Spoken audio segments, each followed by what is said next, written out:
আপনার নাম কি? আমার নাম মোহাম্মদ সাজু। আচ্ছা, আপনি কি করেন? আমি ওই কৃষি আবাদি করি, মরিচ চাষ করছি। আচ্ছা, মরিচ চাষ করছেন, কোন জাতে লাগাইছেন? এটা না না, আমি অন্য জাত লাগাইছি। আচ্ছা, এটা কেমন হয়েছে আপনার কাছে? কেমন? না, এটা ভালো হয়েছে। ভালো হয়েছে। সামনে বছর কি লাগাবেন? এটাই লাগান লাগবে, এটা হোক কিংবা যে সুপার কিং, এই দুটোর একটা লাগান লাগবে। ওনারা লাগাইলো, আপনি লাগালেন না কেন? ওটাও নতুন জাত, এটাও নতুন জাত। ওটা এর আগে একজন লাগাছিল, তো ভালো হয়েছিল গতবারে। আচ্ছা, ওনারা এখন পরীক্ষা করে ভালো হয়েছে, আপনারা লাগাবেন না? এখন সেজন্য সামনেবার এটা লাগাবো। আচ্ছা, দর্শক, আমাদের ভাই উনি কিন্তু চাষাবাদ করে নাই। উনি যেহেতু আমরা সুপার ডন এবং সুপার কিং দুইটাই নতুন একটা ভেরিয়েন্ট আমরা নিয়ে এসেছি, তো যারা পরীক্ষামূলক করছে তারা আলহামদুলিল্লাহ ভালো ফল পাইছে।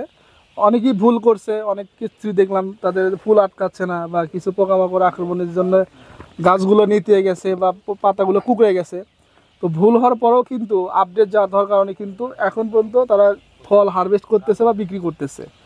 তো ভাই কিন্তু উনি আমাদেরটা করে নাই, বাট আমাদের যারা যারা পরীক্ষিত চাষি ছিল, যারা আমাদের কাছ থেকে প্রথমবারই আমাদেরকে বিশ্বাস করে যারা চাষাবাদ শুরু করছে মরিচ নিচে, তো তাদের চাষাবাদে উদ্বুদ্ধ হয়ে ভাই বলতেছে সামনেবার কিন্তু আমাদের গ্রিন ওয়ানের সুপার ডন কিংবা সুপার কিং দুটোর একটা লাগাবো।